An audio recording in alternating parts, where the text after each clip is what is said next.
الحمد لله رب العالمين والصلاة والسلام على سيد الأنبياء والمرسلين أما بعد فأعوذ بالله من الشيطان الرجيم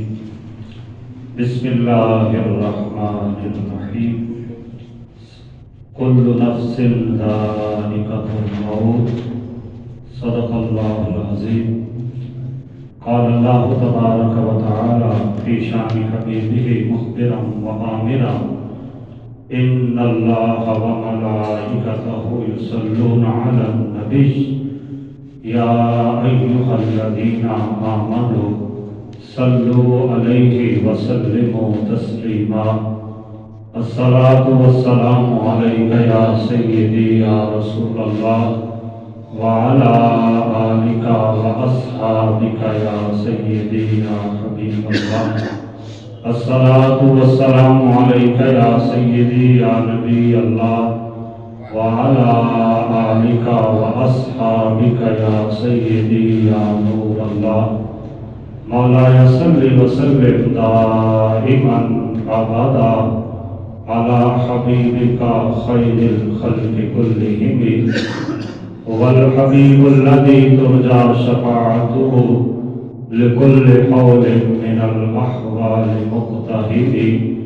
يا رب بالمصطفى بلغ مقاصدنا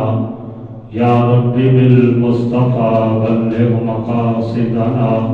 واغفر لنا ما مضى يا واسع الكرم مولاي صل وسلم دائما أبدا على حبیبک خیر الخلق کلہم حمد و صلوات کے بعد نہایت ہی واجب الاحترام قابل صد عزت و تکریم معزز و محترم سامعین و حاضرین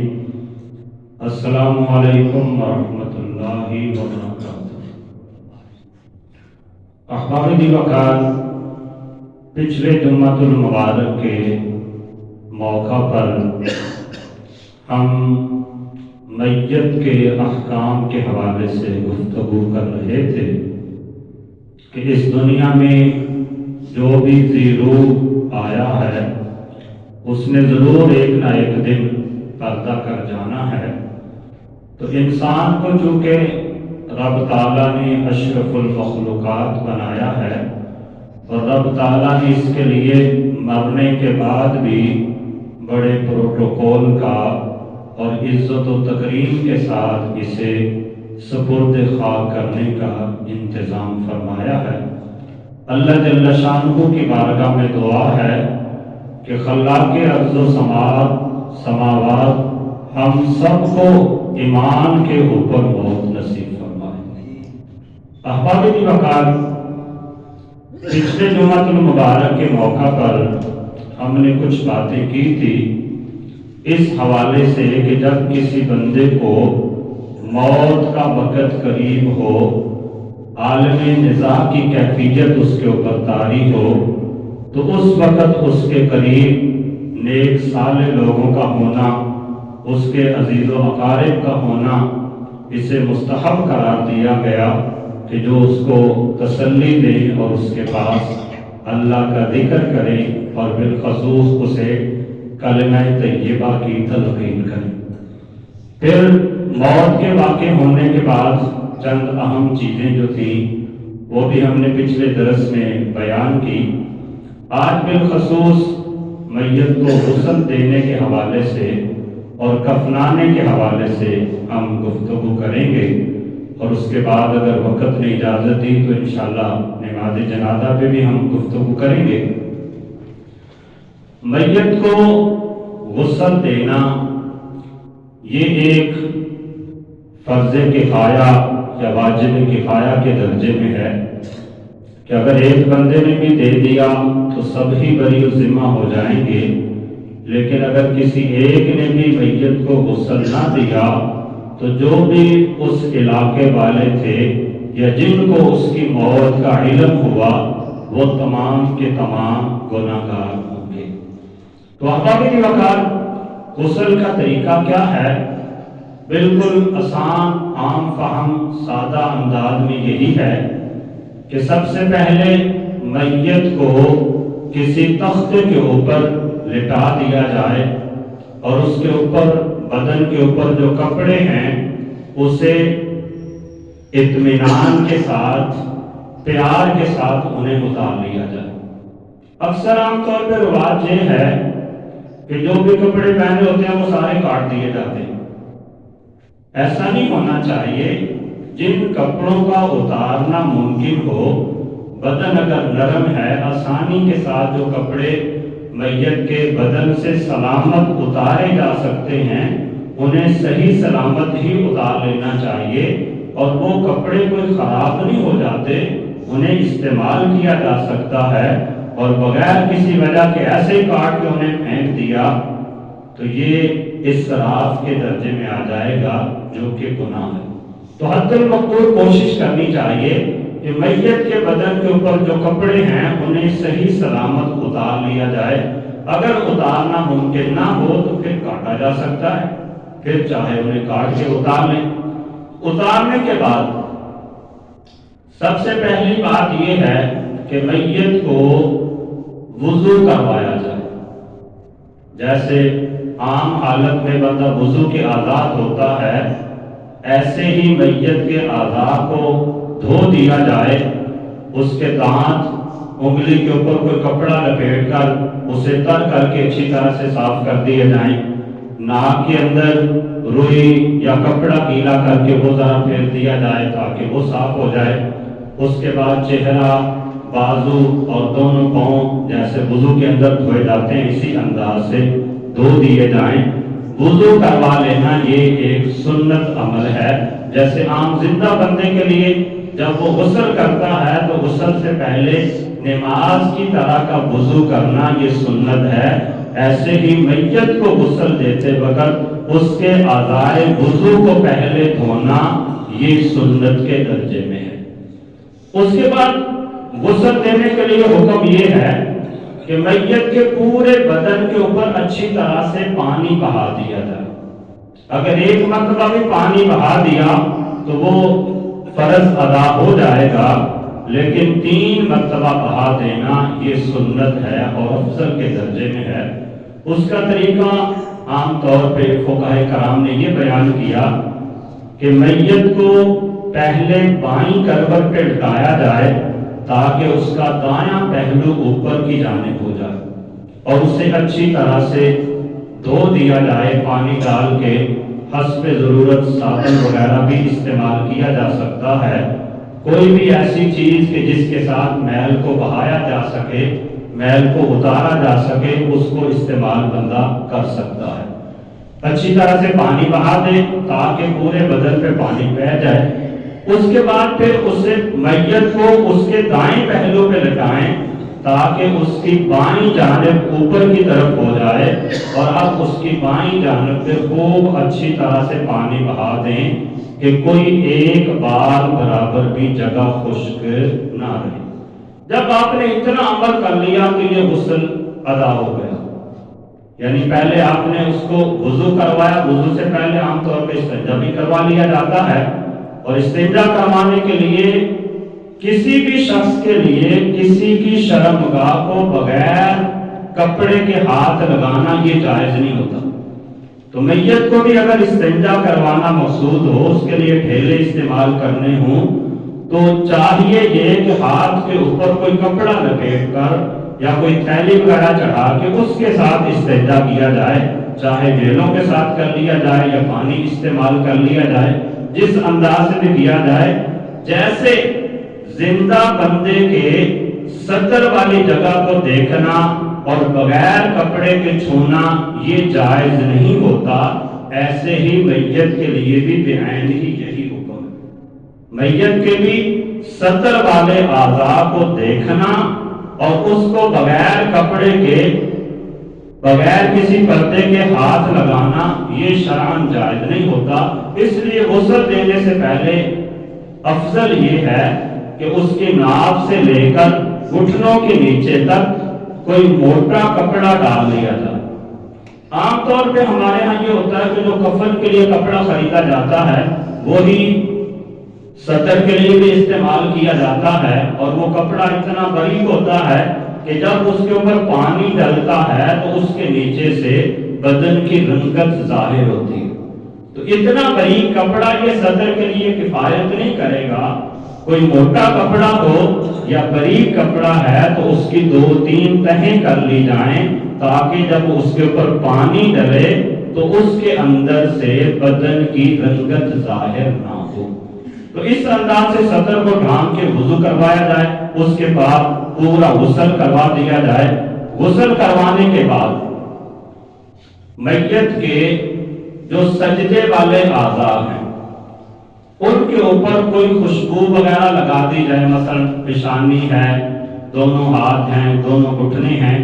اور کفن کے اوپر بھی خوشبو وغیرہ لگائی جا سکتی ہے۔ اس کا خاص فلسفہ یہی ہے کہ اگر خدا نخواستہ کوئی نجاست وغیرہ نکلے تو اس کی وجہ سے لوگوں کو تکلیف نہ ہو۔ تو جب ایک مرتبہ پورے بدن پہ پانی بہا لیا تو اس کے بعد فقہاء نے بیان کیا کہ میت کو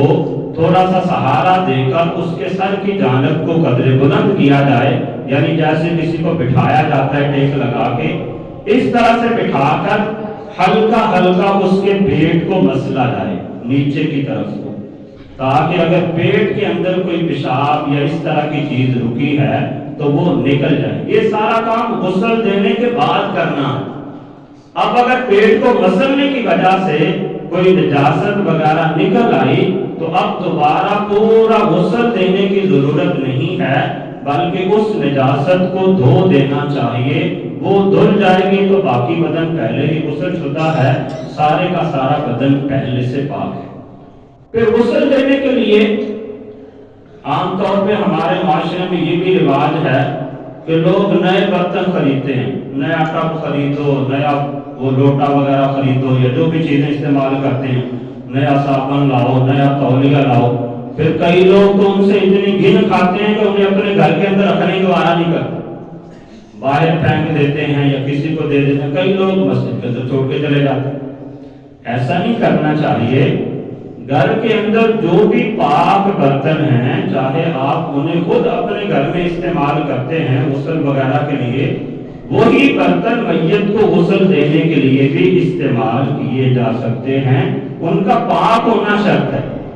اگر وہ ناپاک ہیں تو پھر تو پانی ڈالیں گے تو وہ ویسے ہی ناپاک ہو جائے گا پانی، اور اس سے تو آپ کے گھر کے لیے، آپ کی اپنی ذات کے لیے وضو کرنا اور غسل کرنا بھی درست نہیں ہوگا۔ تو کوئی بھی برتن گھر کے لیے جا سکتے ہیں جو پہلے غسل خانے میں استعمال ہو رہے ہیں، انہیں ہی دھو کے استعمال کر لیا جائے، تو اس میں کسی قسم کا کوئی حرج نہیں ہے۔ نئے برتن خریدنا یہ کوئی لازم نہیں، اور جو برتن آپ نے استعمال کیے ہیں چاہے وہ نئے ہیں یا پرانے ہیں، انہیں ضائع کر دینا یہ فضول خرچی ہے، اور فضول خرچی بھی کبیرہ گناہ ہے۔ اس لیے یا تو انہیں بندہ خود اپنے گھر کے اندر استعمال کر لے، اگر گھر میں استعمال نہیں کرنا چاہتا یا ویسے وہ میت کے ایصال ثواب کے لیے صدقہ کرنا چاہتا ہے تو کسی ضرورت مند کو دے دے، کسی غریب کو دے دے، وہ اپنے گھر کے اندر استعمال کرے گا، اس کا ثواب میت کو پہنچتا رہے گا۔ تو یہاں تک کا جو سارا مسئلہ تھا یہ غسل کے حوالے سے تھا۔ اب غسل دینے کے بعد جو سب سے اہم مسئلہ ہوتا ہے وہ یہ کہ میت کو کفن کس طرح سے دینا۔ تو احبابی دی بقا، مرد اور عورت دونوں کے لیے کفن کے کپڑوں کی علیحدہ علیحدہ فقہاء نے تعداد بیان کی ہے۔ مرد کے لیے 3 کپڑوں کا ہونا یہ سنت ہے، اور عورت کے لیے 5 کپڑوں کا ہونا یہ سنت ہے۔ مرد کے لیے جو 3 کپڑے ہیں ان میں سے ایک بڑی چادر ہوتی ہے جو کم از کم اتنی بڑی ہو کہ سر سے لے کر پاؤں تک، یعنی سر بھی مکمل ڈھک جائے اور پاؤں بھی ڈھانپ لیا جائے، اور پھر بھی کچھ کپڑا بچ جائے تاکہ سائڈوں پہ جو بند باندھا جاتا ہے کپڑے کی کھلنے کی وجہ سے بدن ننگا نہ ہو، یعنی اتنی بڑی چادر ہونی چاہیے۔ اسے عام طور پہ لفافہ کہہ دیا جاتا ہے۔ دوسرے نمبر پہ ایک چادر ہوتی ہے جسے آزار کہتے ہیں، تہہ بند کے نام سے یاد کیا جاتا ہے۔ یہ آزار جو ہوتی ہے اس کے لیے بھی حکم وہی ہے جو لفافے کا ہے کہ یہ بھی سر سے لے کر پاؤں تک اتنی بڑی ہونی چاہیے۔ معاشرے کے اندر لوگ کم علمی کی وجہ سے کئی نئے نئے طریقے اختیار کر لیتے ہیں۔ کئی لوگ یہ سمجھتے ہیں کہ آزار سے مراد تہمت باندھنا، جیسے عام معاشرے میں لوگ تہمت باندھتے ہیں، اس طرح کا کپڑا لے کے میت کو تہمت بتا دیتے ہیں۔ آزار سے مراد اس طرح سے دنیاوی والا تہمت مراد نہیں ہے، بلکہ اس سے مراد بھی ایک بڑی چادر ہوتی ہے جو میت کے سر سے لے کر پاؤں تک پورے بدن کو اچھی طرح سے ڈھانپ لے۔ یہ دونوں چادریں عام طور پہ ایک جیسی ہوتی ہیں، ایک جتنی لمبائی کی ہوتی ہے۔ اس کے بعد جو میت کے لیے تیسرا کپڑا ہے اسے قمیص کہا جاتا ہے۔ اب میت کے لیے جو قمیص ہوتی ہے وہ بھی جیسے عام بندہ قمیص پہنتا ہے تو اس کے اوپر کف لگے ہوں، کالر لگا ہو، بٹن لگے ہوں، جیبیں بنی ہوں، سلا ہوا کپڑا ہو، اس طرح سے قمیص نہیں ہوتی۔ وہ صرف ایک کپڑا ہوتا ہے اور اس میں سر کو گزارنے کے لیے ایک سوراخ کر دیا جاتا ہے۔ عام طور پہ لوگ جو مارکیٹ سے کفن لے کے آتے ہیں اس کے اندر انہوں نے پہلے سے ایک کپڑا بنا کے رکھا ہوتا ہے، لیکن اتفاق کی بات یہ ہے کہ وہ جو مارکیٹوں میں کفن بنا کے بیچنے والے ہوتے ہیں وہ بھی کون سے علماء ہوتے ہیں، وہ بھی ایسے سیدھے سادھے سنی سنائی بات پہ عمل کر دیا جاتا ہے۔ اکثر دیکھنے میں آتا ہے کہ قمیص کے لیے جو انہوں نے کپڑا بنایا ہوتا ہے وہ اتنا ہوتا ہے کہ کمر کے نصف حصے تک آتا ہے اور آگے والا حصہ قدر لمبا بنا دیا جاتا ہے۔ میت کے لیے جو قمیص پہنانے کا حکم ہے، جو قمیص والا کپڑا ہے وہ اتنا بڑا ہونا چاہیے کہ میت کے نچلی جانب بھی وہ گھٹنوں تک پہنچتا ہو اور اوپر والی طرف سے بھی وہ گھٹنوں تک پہنچتا ہو۔ جیسے عام بندہ قمیص پہنتا ہے، اب پیچھے والا پلو ہاف کمر تک ہو تو کون اسے اچھا سمجھے گا، دیکھنے والے کو ویسے معلوم لگتا ہے۔ تو میت کو جو قمیص پہنائی جاتی ہے اس کے اندر بھی قمیص والا کپڑا اتنا بڑا ہونا چاہیے کہ وہ میت کے پشت والی جانب سے بھی گھٹنوں تک پہنچتا ہو اور سامنے والی جانب سے بھی گھٹنوں تک پہنچتا ہو۔ اس کا طریقہ کار یہ ہوتا ہے کہ اس کے درمیان کے اندر ایک سوراخ کر لیا جاتا ہے جس سے میت کے سر کو گزارا جاتا ہے۔ یہ مرد کے لیے 3 کپڑے سنت ہیں۔ یہ میت کو پہنانے کا طریقہ آسان سا یہ ہے، اب یہ کو بچہ تو ہے نہیں کہ بندہ پکڑ کے ایسے اس کے بازوؤں کے اندر کپڑے یا اس طرح سے لپیٹ دے۔ میت کافی وزنی ہوتی ہے، 2-3 من کے بندہ بھی ہوتا ہے عام طور پہ۔ اس کا طریقہ کار یہ ہے کہ جب میت کو غسل دے دیا، وہ ابھی تختے کے اوپر پڑی ہے، جس جگہ پہ چارپائی کے اوپر میت کو رکھنا ہے وہاں میت کو رکھنے سے پہلے ہی کپڑے بچھا دیے جائیں۔ اور اس کا آسان سا طریقہ یہ ہے کہ سب سے پہلے جو سب سے بڑا کپڑا ہے جسے لفافہ کہا گیا اسے بچھا دیا جائے، اس سے بھی نیچے سر کی جانب اور پاؤں کی جانب، اور اگر مناسب ہو تو درمیان میں بھی ایک بند کے طور پر اتنی بڑی رسی وغیرہ یا کپڑے کی ٹاکی وغیرہ کاٹ کے رکھ لی جائے جس کے ساتھ اوپر سے بند باندھا جائے۔ تو 3 وہ رکھ لی جائیں، اس کے بعد سب سے بڑی چادر اس کے اوپر بچھا دی جائے۔ بڑی چادر بچھانے کے بعد اسی کے اوپر وہ دوسری چادر جسے آزار کہا جاتا ہے وہ بچھا دی جائے، اور اس کے بعد تیسرا جسے قمیص کہا جاتا ہے وہ اس طرح سے بچھانا ہے کہ جہاں میت کو رکھنا ہے میت کے گھٹنوں سے لے کر وہ سر کی جانب بچھایا جائے، اور اس کے اندر جو سوراخ کیا جاتا ہے وہ اس جگہ پہ ہونا چاہیے جہاں میت کا سر آنا ہے، باقی کو لپیٹ کر سر کی جانب رکھ دیا۔ جب آپ نے اس طرح سے 3 کپڑے بچھا لیے کہ سب سے پہلے لفافے کو، بڑی چادر کو بچھایا، اس کے بعد ازار والی چادر کو بچھایا، اس کے بعد آپ نے قمیص والی چادر کو بچھایا، تو پھر میت کو اٹھا کے ان کے کپڑوں کے اوپر رکھ دیا جائے گا۔ اب جب رکھا جائے گا تو جو سب سے آخر میں آپ نے کپڑا بچھایا ہے جسے قمیص کہا جاتا ہے اس کے بارے میں نے کہا تھا کہ ایسے نیچے بچھایا جائے کہ اس کے